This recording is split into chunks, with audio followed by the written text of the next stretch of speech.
আল্লাহ তাআলা কিয়ামতের কঠিন ময়দানে যেদিন স্বামী স্ত্রীকে চিনবে না, স্ত্রী স্বামীকে দেখে পালিয়ে যাবে, বন্ধু বন্ধুরে চিনবে না, পীর সাহেব মুরিদরে চিনবে না, মুরিদ পীর সাহেবরে চিনবে না, দলের কর্মী তার নেতারে চিনবে না, নেতা তার কর্মীরে চিনবে না, বন্ধু বন্ধুরে দেখে পালাবে।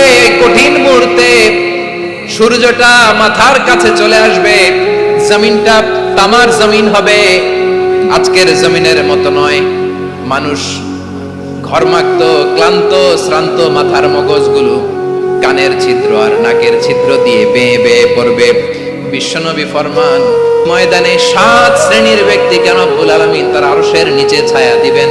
তার মধ্যে প্রথম শ্রেণীর ব্যক্তি হলো ইমামুন আদিল। ইমামুন আদিল, ন্যায়পরায়ণ শাসক, যে ইনসাফের সাথে বিচার করে, যে জাস্টিস সমাজে সার্ভ করে, যে সুশাসন নিশ্চিত করে, ওই ইমামুন আদিল। আদিল শব্দটা বুঝছেন না? ইন্নাল্লাহা ইয়া'মুরু বিল আদল। পাইছেন? আদিল। 7 শ্রেণীর ব্যক্তিকে আল্লাহ তাআলা সুশীতল আরশের নিচে ছায়া দিবেন, যেদিন তার দেয়া ছায়া ছাড়া কোনো ছায়া থাকবে না। এর প্রথম হচ্ছে ইমামুন আদিল, ন্যায়পরায়ণ শাসক। চিল্লায়া বলেন সুবহানাল্লাহ। আবার বিশ্বনবী বললেন, ইন্নাল মুকসিতিনা ইনদাল্লাহি আলা মানাবিরা মিন নূর আন ইয়ামিনির রহমান। কিয়ামতের দিন যারা ন্যায়পরায়ণ হিসেবে আল্লাহর সামনে দাঁড়াবে, কিয়ামতের দিন রব্বুল আলামিন তার আরশের ডান দিকে ওই ন্যায়পরায়ণ লোকদের জন্য আরশের ডান দিকে একটা নূরের মিম্বারে তাদেরকে বসার সুযোগ করে দিবে। আল্লাহর আরশের ডান দিকে ন্যায়পরায়ণ লোকদের জন্য আল্লাহ তাআলা নূরের মিম্বার বানাবে। 4টি কথা মনে করেছেন? আল আদাল, জাস্টিস। ইন্নাল্লাহা ইয়া'মুরু বিল আদল। আল্লাহ তাআলা এই আদালতের নির্দেশনা দেন, সুবিচার, সুশাসন। প্রিয় ভাইয়েরা, এটা আমরা বাংলাদেশে চাই কি চাই না? এই যে অরাজকতা, এই যে অন্যায়, এই যে জুলুম, এই যে ইনকনসিস্টেন্সি, সমাজের অসঙ্গতি, এর প্রধান কারণ জাস্টিস নাই, সুবিচার নাই, সুশাসন নাই। শেষবারের মতো আওয়াজ করে বলেন তো, আমরা বাংলাদেশে আদল চাই কি চাই না? তাহলে প্রথম নির্দেশনা শেষ, আল্লাহ তাআলা তোমাদেরকে আদলের আদেশ দেন। এরপর আল্লাহ বললেন, আমি তোমাদেরকে ইহসানের আদেশ দেই। ইন্নাল্লাহা ইয়া'মুরু বিল আদলি ওয়াল ইহসান। আমি তোমাদেরকে যেমনি আদলের নির্দেশনা দেই, তেমনি ভাবে তোমাদেরকে ইহসানের নির্দেশনা দেই। ইহসান, আওয়াজ করে সবাই বলেন তো ইহসান। সবাই বলেননি, সবাই বললে এতটুকু আওয়াজ হবে আমি বিশ্বাস করি না। আওয়াজ করে বলুন আল ইহসান। ইহসান মানে কারো প্রতি সফট হার্টেড হওয়া, মহানুভব হওয়া, অনুগ্রহ পরায়ণ হওয়া, অনুগ্রহশীল হওয়া, একে অপরের প্রতি দয়াদ্র হওয়া। একে অপরের প্রতি দয়াদ্র, অনুগ্রহশীল হওয়া ছাড়া মানবিক সমাজ কঠিন কালেও গঠন করা সম্ভব না। প্রিয় ভাইয়েরা, সুন্দর আচরণ দিয়ে, ইহসান দিয়ে যা জয় করা যায়, নরম আচরণ দিয়ে যেটা অর্জন করা যায়, কঠোরতা দিয়ে সেটা পারা যায় না। বিষ্ণু ঈসা ইসলাম ইহসান দিয়ে, কোমল আচরণ দিয়ে, তার অনুগ্রহ দিয়ে তিনি অনেক কাফিরের হৃদয়কে জয় করে ফেলেছেন। সাইয়েদনা সুমামা ইবনে উসাল রাদিয়াল্লাহু তাআলা আনহুর কথা মনে পড়ে যায়। তিনি ছিলেন ইয়ামামার বাদশা। মদিনাতে বিশ্বনবীকে হত্যা করার নিয়তে এসেছিলেন। গোপনে গোপনে বিশ্বনবীকে হত্যা করে আবার ইয়ামামাতে তিনি ফিরে যাবেন। কিন্তু কি অবাক করা কাণ্ড, হত্যা করতে পারে নাই, সাহাবাদের হাতে তিনি ধরা পড়ে গেলেন। সাইয়েদনা সুমামা ইবনে উসাল রাদিয়াল্লাহু তাআলা আনহু হত্যার নিয়তে আসলেন, কিন্তু হত্যা করতে পারলেন না। সাহাবারা ওনাকে ধরে ফেললেন, ধরে মসজিদে নববীর পিলারের মধ্যে বেঁধে রাখলেন। সুমামা ইবনে উসাল, সিরাত থেকে শুনেন, সিরাত থেকে শোনাচ্ছি, রাদিয়াল্লাহু তাআলা ইয়ামামার অধিপতি ছিলেন। ইয়ামাম বিশ্বনবীকে হত্যার জন্য আসছেন, ধরা পড়ে গেছেন, এখন মসজিদে নববীতে বেঁধে রাখছেন, তার মানে বন্দী। এখন স্ট্যাটাস কি? বন্দী, ক্যাপ্টিভ। বিষ্ণু ঈসা ইসলাম সাহাবাদেরকে বললেন, তার খোঁজ খবর নিও, সুমামা ইবনে উসালের খোঁজ খবর নিও। সাহাবারা বলেন, ইয়া রাসূলুল্লাহ, আপনাকে হত্যা করতে এসেছে, তার তো কঠিন ক্যাপিটাল পানিশমেন্ট হওয়া দরকার, কঠিন শাস্তি হওয়া দরকার। বিশ্বনবী বললেন, না, আমি যেটা জানি তোমরা সেটা জানো না। তোমরা সুমামার সাথে ভালো আচরণ করো, বিশ্বনবী সুমামার কাছে গেলেন। প্রথম দিন যে তিনি কালেমার দাওয়াত দিলেন, ইমানের দাওয়াত দিলেন, ইসলামের দাওয়াত দিলেন, রিসালাতের দাওয়াত দিলেন, আখিরাতের দাওয়াত দিলেন। পরের দিন যে বিশ্বনবী সালাতের দাওয়াত দিলেন, যাকাতের দাওয়াত দিলেন, ইসলাম কি, কিভাবে, কেমন করে পালন করতে হয় চমৎকার আর্টিকুলেট করতে শুরু করলেন। তন্ময় হয়ে সুমামা ইবনে উসাল রাদিয়াল্লাহু তাআলা আনহু বিশ্বনবীর কথাগুলো শুনতে আরম্ভ করলো। একদিন নয়, 2 দিন নয়, টানা 3 দিন বিশ্বনবী সুমামার কাছে ইসলামকে প্রেজেন্ট করেছেন, উপস্থাপন করেছেন। আওয়াজ করে বলেন, কয় দিন? 3 দিন। 3 দিন মসজিদে নববীতে বাধা। আর সাহাবীদেরকে বললেন, তার খোঁজ খবর নিও, তোমরা যে রুটি বানাও এর মধ্যে সবচেয়ে ভালো আটার রুটিটা তারে দিও, সবচেয়ে রিফাইন্ড খেজুর, যেটা পিওর খেজুর, এটা তারে দিও। আর বিশ্বনবী নিজের উট থেকে দুধ দহন করে ওনার বাড়ির এক কর্মচারীকে বলেছেন, দুধ দহন করে সুমামার জন্য নিয়েছে। সুবহানাল্লাহ পড়বেন না? সবাই তো অবাক, ইয়ামামা থেকে আসছে নবীকে হত্যা করতে, বিশ্বনবী দেখে তারে জামাই আদর করে, তাকে মজার মজার খাবার দিও, দুধ দিও, আদর আপ্যায়ন করো। একদিন নয়, 2 দিন নয়, টানা 3 দিন বিশ্বনবী এভাবে সুমামার কাছে যে ইসলামকে প্রেজেন্ট করতে আরম্ভ করলেন, ইসলামকে উপস্থাপন করতে শুরু করলেন। আর তাকে চমৎকার এন্টারটেইনমেন্ট, আপ্যায়ন দিতে আরম্ভ করলেন। টানা 3 দিন যখন ইসলামের দ্য বিউটিজ অফ ইসলাম, ইসলামের সুমহান বাণী, সৌন্দর্য তার কাছে উপস্থাপন শেষ, তাকে আপ্যায়ন শেষ, বিশ্বনবী বললেন সাহাবাদেরকে, যাও এবার সুমামার হাতের পায়ের রশি দুটো খুলে দাও। সাহাবারা বললেন, ইয়া রাসূলুল্লাহ, কি বলেন আপনি? ও তো হত্যাকারী, সুযোগ পায় নাই, আপনারে মারতে পারে নাই, ছেড়ে দিলে আবার ও আপনার উপর তলোয়ার নিয়ে ঝাঁপিয়ে পড়বে। নবী, এই সিদ্ধান্ত আপনি নিতে যাবেন না। বিশ্বনবী বললেন, যেটা বলেছি সেটা করো, সুমামার রশিগুলো ছেড়ে দাও, সুমামার হাতে পায়ের রশিগুলো যে তোমরা খুলে দাও। সাহাবারা তর্ক জুড়ে দিলেন, লা ইয়া রাসূলুল্লাহ, এমনটা করবেন না, তো ভয়ঙ্কর, ভয়ঙ্কর খুনি, কি জানি কি হয়ে যায়। বিশ্বনবী বললেন, না, তার হাতে পায়ের রশিগুলো খুলে দাও। সাহাবারা বিশ্বনবীর কথা মতো তার হাতে পায়ের রশিগুলো খুলে দিল। সুমামা মুহূর্তের মধ্যে মসজিদে নববী থেকে বের হয়ে ইয়ামামায় ফিরে না যে মসজিদে নববীর পাশে একটা খেজুর বাগান ছিল, সেখানে চলে গেলেন। সেখানে একটা ছোট্ট কুয়া ছিল, কুয়ার পানি দিয়ে তিনি গোসল করলেন। সুবহানাল্লাহ পড়েন। কুয়ার পানি দিয়ে গোসল করে মসজিদে নববীর সামনে এসে বিশ্বনবী এবং সাহাবাদের সামনে দাঁড়িয়ে সাব্বাবা উঁচু করে বললেন, আশহাদু আল্লা ইলাহা ইল্লাল্লাহ ওয়া আশহাদু আন্না মুহাম্মাদান আবদুহু ওয়া রাসূলুহু। আল্লাহু আকবার। আমি সাক্ষ্য দিচ্ছি আল্লাহ ছাড়া কোনো ইলাহ নাই, আর মুহাম্মদ আল্লাহ তাআলার প্রেরিত বান্দা এবং রাসূল। প্রিয় ভাইরা, ইহসান দিয়ে যা জয় করা যায়, কঠোরতা দিয়ে সেটা কঠিনকালেও জয় করা যায় না। আওয়াজ করে বলেন, ঠিক না? এবার সুমামা দাঁড়িয়ে বলে, ওগো নবী, আমি তো কালিমা পড়ে মুসলমান হয়ে গেলাম, এবার শোনেন, এই মুহূর্তের আগে আপনার চেহারার চাইতে নিকৃষ্ট কোনো চেহারা আমার কাছে ছিল না, কিন্তু শাহাদা পাঠ করার পরে আপনার চেহারার চাইতে উত্তম শ্রেষ্ঠ কোনো চেহারা আমার কাছে আর নাই। ও নবী, আজকের দিনের আগে ইসলাম ধর্মের চেয়ে নিকৃষ্ট অপছন্দনীয় কোনো ধর্ম আমার কাছে ছিল না, কিন্তু এই মুহূর্ত থেকে ইসলামের চেয়ে সেরা শ্রেষ্ঠ পছন্দনীয় কোনো ধর্ম আমার কাছে নাই। নবী গো, আজকের দিনের আগে মদিনার চাইতে অপছন্দনীয় নিকৃষ্ট কোনো শহর আমার কাছে ছিল না, কিন্তু এই মুহূর্তের পর থেকে মদিনার চাইতে কোনো শ্রেষ্ঠ শহর আমার জানা নাই। সে ছিল গমের বড় ডিলার, গম বেচত। কি বেচত? তার গম কিনে মক্কার লোকেরা রুটি খাইতো। সে ঘোষণা দিল, আজকে থেকে মক্কাবাসীদের জন্য সব গম আমি হারাম করে দিলাম, মক্কাবাসী এখন না খেয়ে মরে। সুবহানাল্লাহ পড়বেন না? মক্কাবাসী বিশ্বনবীর কাছে আসলেন, এসে বললেন, মুহাম্মদ, আমরা তো তোমার ভাই, তোমার চাচা, তোমার ভাতিজা, তোমার আত্মীয়, তুমি সুমামারে বলো সে যেন আবার গমের সাপ্লাই মক্কার জন্য অনুমতি দিয়ে দেয়। বিশ্বনবীর অনুমতি ক্রমে সুমামা আবার মক্কাতে গম পাঠাতে শুরু করলো। পড়েন সুবহানাল্লাহ। ইহসান, ইহসান দিয়ে আপনি যেটা জয় করতে পারবেন, you can win the heart of your enemies. ইহসান দিয়ে আপনি আপনার শত্রুর হৃদয়কে জয় করতে পারবেন। আওয়াজ করে বলেন, ঠিক কিনা?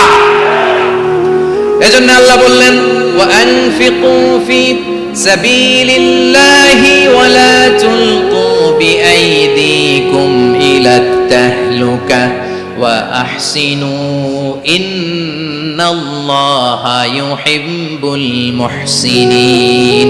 তোমরা আল্লাহর রাস্তায় দান করবে আর নিজেরা নিজেদেরকে ধ্বংসের হাতে ঠেলে দিও না। তোমরা একে অপরের প্রতি ইহসান করবে, কারণ ইহসানকারীদেরকে আল্লাহ বড় ভালোবাসেন। সুবহানাল্লাহ পড়েন।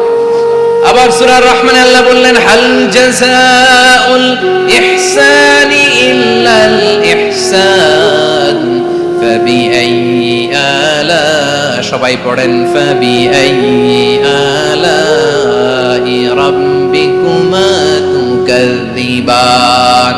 ইহসানের প্রতিদান হিসেবে ইহসানি হয়। বিশ্বনবী সুমামার প্রতি যেমন ইহসান করেছেন, সুমামাও ঠিক তেমন ইহসান ফিরিয়ে দিয়েছে। ঠিক কিনা বলেন? তাহলে এক নম্বরে হচ্ছে আদ, ন্যায় বিচার। দুই নম্বরে সবাই বলে ইহসান, সদাচরণ। ইহসান দুই ধরনের প্রিয় ভাই, ইহসান ফিল ইবাদা, ইহসান ফিল মুআমালা। ইহসান ফিল ইবাদা হচ্ছে একাগ্র অনুভবে ইবাদতে ডুব দেওয়া, এর নাম ইবাদতের ইহসান। সুবহানাল্লাহ। বিশ্বনবী বলেন ইহসান মানে কি জানো নাকি? হাদিসে জিবরিলে সাইয়েদনা জিবরিল আলাইহিস সালাম বিশ্বনবীকে বললেন, আখবিরনি আনিল ইহসান। নবী আমাদেরকে বলেন ইহসান মানে কি? বিশ্বনবী বললেন, আনতা আবুদাল্লাহা কাআন্নাকা তারাহু ফাইন লাম তাকুন তারাহু ফাইন্নাহু ইয়ারাক। ইহসান মানে হলো এমন ভাবে তুমি আল্লাহর সামনে নিজেকে উজাড় করে ইবাদত করবে, তুমি ভাববে তুমি আল্লাহকে দেখতে পাচ্ছ। আর এটা যদি ভাবা তোমার জন্য কঠিন হয়ে যায়, অন্তত এতটুকু তুমি ভাববা যে আল্লাহ তোমাকে দেখতে পাচ্ছেন। ঠিক কিনা বলেন? ও আমার বীর চট্টলার ভাইয়েরা, কেউ যেটা দেখে না সেটা দেখে কে? এই বিশ্বাস হৃদয়ের মধ্যে আছে? নামাজে যখন দাঁড়ান এই ফিলিংসটা আনা যাবে? হ্যাঁ, এশার সালাত তো এখনো হয় নাই না? আলোচনা শেষে এশার সালাত এখানে অনুষ্ঠিত হবে, তাই না? আচ্ছা বলুন তো, আমরা এশার সালাত পর্যন্ত বেঁচে থাকবো এই গ্যারান্টি আছে কার কার? হাত তোলেন। কয়েকজন হাত তুলছে পেছনে, না বুঝে তুলে ফেলছে। এশা পর্যন্ত যে আমরা হায়াত পাবো কোনো গ্যারান্টি আছে? সবাই আওয়াজ করে বলেন, গ্যারান্টি আছে? গ্যারান্টি নাই। এজন্য বিষ্ণু ইসলাম বলেছে, এমন ভাবে নামাজে দাঁড়াও, ইবাদত করো, মনে করো হতে পারে এটাই আমার জীবনের শেষ নামাজ। পারফর্ম দ্য সালাহ as if this is your last and final prayer. এমন ভাবে সালাতে দাঁড়াও, ভাবো হতে পারে এটাই তোমার জীবনের শেষ নামাজ। এমন ভাবে নামাজে দাঁড়াও, ভাবো এটাই শেষ নামাজ। তাহলে নামাজে একাগ্রতা বাড়ায় দিবে কে? ফলে ইবাদতের ইহসান আমাদের অর্জিত হবে। আর মুআমালাতে ইহসান হলো, বিশ্বনবী বলেন, ইন্নাল্লাহা তাবারাকা ওয়া তাআলা কাতাবাল ইহসানা আলা কুল্লি শাই, ফাইদা কাতালতুম ফাআহসিনুল কিতলা ওয়া ইযা যাবাহতুম ফাআহসিনুদ যাবহা ওয়ালিয়ুহিদ্দা আহাদুকুম শাফরাতাহু ওয়ালিয়ুরিহ যাবিহাতাহু। ইহসান দুই ধরনের। আওয়াজ করে বলতে হবে, কয় ধরনের? সবাই বলুন আওয়াজ করে, কয় ধরনের? একটা হচ্ছে ইহসান ফিল ইবাদা, ইবাদতে ইহসান। ইবাদতে ইহসান কি? একাগ্র অনুভব দিয়ে ইবাদত করা, মন প্রাণ দিয়ে ইবাদত করা। আর মুআমালাতে ইহসান কি? সব কাজে, দৈনন্দিন কাজে, কর্মে, সামাজিক অ্যাক্টিভিটিতে কোমলতা প্রদর্শন করা, অনুগ্রহের সাথে সবকিছু করা। আল্লাহ তাআলা ইন্নাল্লাহা তাবারাকা ওয়া তাআলা কাতাবাল ইহসানা আলা কুল্লি শাই, তিনি সব কিছুর ব্যাপারে ইহসানকে আবশ্যক করেছেন। সবকিছু, মুমিনের সব কাজে ইহসানের পরশ থাকবে। ওয়া ইযা কাতালতুম ফাহসিনুল কিতলা, বিষ্ণু বলেন তুমি যখন কাউকে হত্যা করো ইহসানের সাথে করো। সুবহানাল্লাহ পড়বেন না? যখন হত্যা করো তখনও ইহসানের সাথে। আচ্ছা হত্যা করবো আবার ইহসান আসবে করতে করে, তো মেরেই ফেলবো আমি। আল্লাহ, ও ভাই একজন খুন করেছে, খুনি, রাষ্ট্রীয় আইনে তার শাস্তি হয়েছে ডেথ পেনাল্টি, মৃত্যুদণ্ড। এখন মৃত্যুদণ্ড দেখে আপনি যেমনে মন চায় তেমনে মারবেন লোকটারে? ওর নাক কেটে ফেলতে পারবেন? ওর কান কাটতে পারবেন? ওর চোখ উপড়ে ফেলতে পারবেন আপনি? যেমন মন চায় তার অঙ্গহানি করা যাবে না। ইহসানের সাথে তাকে হত্যা করবে। সুবহানাল্লাহ, this is Islam, this is the true essence of Islam. ওয়া ইযা যাবাহতুম ফাহসিনুয যাবহা, যখন জবাই করবে তখনও ইহসানের সাথে জবাই করো। করব জবাই, ওইখানেও নাকি ইহসান। আচ্ছা কুরবানির দিন আমরা পশুগুলোরে কি করি বলেন সবাই আওয়াজ করে? জবাই। জবাই মানে তো এটার মেরেই ফেলতেছি, একটু পরে তো টুকরো টুকরো করে গোশতগুলো খাবো, এটা তো খাবো, এটা তো মেরেই ফেলবে। বিষ্ণু বলে না, জবাইয়ের মধ্যে মুমিনের জবাইয়ের ভেতরেও ইহসানের পরশ থাকা চাই। যখন জবাই করবে প্রাণীটাকে হাত পা টাইট করে বেঁধে নাও, ছুরিটাকে শার্পেন করে নাও, ধারালো করে নাও, যাতে অল্প সময়ে জবাইটা হয়ে যায়, প্রাণীটা যাতে কম কষ্ট পায়। সুবহানাল্লাহ পড়ে। দিস ইজ কল্ড ইহসান। ইহসান, আল্লাহ তাআলা যেমনি আদলের আদেশ করেছেন, ন্যায় বিচার, জাস্টিস এনশিওর করতে বলেছেন, সমাজে ইহসানের ব্যবহার, ইহসানের অনুশীলন তিনি করতে বলেছেন। এজন্য মুমিনের প্রতিটি কাজে, আমার চট্টগ্রামের ভাইরা আমার দিকে তাকান, খেয়াল করে শুনুন, মুমিন জীবনের প্রতিটি কাজে ইহসানের পরশ থাকা চাই। আমরা যেন আমাদের পরিবারের প্রতি ইহসান করি, আমরা যেন আমাদের কর্মচারীদের প্রতি ইহসান করি, আমরা যেন আমাদের কলিগদের প্রতি ইহসান করি, আমরা যেন আমাদের ভাইদের প্রতি ইহসান করি। মুমিন জীবনের প্রতি কাজে ইহসানের পরশ থাকার দরকার আছে না নাই? কথা বুঝতে পেরেছেন? তাহলে আল্লাহ তাআলার তিনটা আদেশ ছিল, কয়টা গেল? ভুলে গেছে, ভুলে গেছে চট্টগ্রাম। তিনটা আদেশের মধ্যে কয়টা বললাম? প্রথমে কি ছিল? আদল। দুই নম্বরে, তিন নম্বরে রব্বুল আলামিন বললেন ওয়া ইতাইদিল কুরবা, নিকটাত্মীয়দেরকে দান করো, নিকটাত্মীয়দেরকে দাও, যারা তোমাদের ব্লাড কানেকশনের আত্মীয় তাদেরকে তোমরা দাও। এখানে জেনারেলি বললেন দাও, কি দিব সেটা তিনি এখানে বলেন নাই, সেটা তিনি সূরাতুল ইসরার মধ্যে বলেছেন। আল্লাহ বলেন ওয়া আতিযাল কুরবা হাক্কাহ, নিকট আত্মীয়দেরকে তাদের অধিকার, তাদের প্রাপ্য তোমরা বুঝিয়ে দাও। দেখেন, একটা শান্তির সমাজ, একটা সমৃদ্ধ সমাজ, একটা মানবিক সমাজ গঠনের জন্য আল্লাহ তাআলা বেশি না, মাত্র তিনটা অর্ডার, তিনটা ভার্ডিক্ট তিনি জারি করেছেন। এক নাম্বার সুশাসন, ন্যায় বিচার। দুই নাম্বার ইহসান। তিন নাম্বার নিকটাত্মীয়, যারা কাছে, তোমার ভেরি ক্লোজ রিলেশনশিপে আছে, তাদেরকে দাও। দাও, দিলে বাড়িয়ে দেয় কে? অনেকে দিতে চায় না, কৃপণতা করে। দিলে বাড়ায় দেয় কে? ও মিয়া, মদিনার মধ্যে সবচাইতে গরিব সাহাবী ছিল বেলাল রাদিয়াল্লাহু তাআলা আনহু। ওনার এন্টায়ার অ্যাসেট, সম্পদের পরিমাণ কতদূর জানেন? একটা লুঙ্গি। বেলাল রাদিয়াল্লাহু তাআলা আনহু, ওনার টোটাল ওয়েলথের এস্টিমেশন হচ্ছে মাত্র একটা লুঙ্গি। একটা লুঙ্গি, টোটাল ওয়েলথ এস্টিমেশন, টোটাল সম্পদের পরিমাণ বেলাল রাদিয়াল্লাহু তাআলা আনহুর কি ছিল? কথা বোঝে নাই বোধহয়, কি ছিল? ওই বেলাল রাদিয়াল্লাহু তাআলা আনহুকে বিষ্ণু ইসলাম বলেছেন আনফিক ইয়া বেলাল, ও বেলাল তুমিও দাও। ওয়ালা তাখশা মিন যিল আরশি ইখলালা, আরশের অধিপতির তো কোনো ঘাটতি নাই, তুমি দিলে ওই আল্লাহ তোমারে বাড়ায় দিবে। এজন্য আমার প্রিয় ভাইয়েরা, দিলে কমে না, দিলে বাড়ে। অনেকে ধরে রাখে, নতুন কিছু নিতে পারে না, হাত দিয়ে যেটা ধরে রেখেছেন এটা দিয়ে দেন, বড় একটা ধরার সুযোগ পাবেন। জোরে বলেন ঠিক কিনা? ধরেন 5 কেজি ওজনের একটা ধরে রাখছেন, এখন 10, এটা না ছাড়লে 10 কেজি ধরতে পারবেন আপনি? আচ্ছা, 10 কেজির জিনিস একটা আছে হাতে, ওইটা যদি ছেড়ে দেন তাহলে না 15 কেজি ধরতে পারবেন। কথা বলেন ঠিক কিনা? তাহলে দিলে বাড়িয়ে দেয় কে? রব্বুল আলামিন বললেন 3 নাম্বার আদেশ হলো তোমাদের প্রতি সমাজটারে কেমন করে মানবিক সমাজ, সুন্দর সমাজ গড়বা। 3 নাম্বার আদেশ হলো ওয়া আতিযাল কুরবা হাক্কা, নিকটাত্মীয়দেরকে তাদের প্রাপ্য বুঝিয়ে দাও। এই নিকটাত্মীয়দেরকে তাদের অধিকার বুঝিয়ে দেওয়া, প্রাপ্য বুঝিয়ে দেওয়াতে আমাদের গাফলতি আছে না নাই? চট্টগ্রামে নাই? মাশাআল্লাহ আছে, আছে। অনেকে দেখবেন অনেক আল্লাহওয়ালা তাহাজ্জুদ গুজার, সেজদা দিতে দিতে কপালে কালো দাগ ফেলে দিছে, সে তার বোনের হকটা আদায় করে নাই। আছে না নাই? হ্যাঁ, এখানেও আছে। সর্বনাশ। অনেক বড় হাজী সাহেব, বিশাল লম্বা দাড়ি, ছেলেরে সব দিয়ে দিছে, মেয়েরে কিছু দেয় নাই, মেয়ের হক আদায় করে নাই। আছে না নাই? এই হাজী সাহেবেরা, এই আল্লাহওয়ালারা কিয়ামতের ময়দানে আটকে যাবে। আপনি অন্যের অধিকার নষ্ট করেছেন, তাদের রাইটস কে ভায়োলেট করেছেন।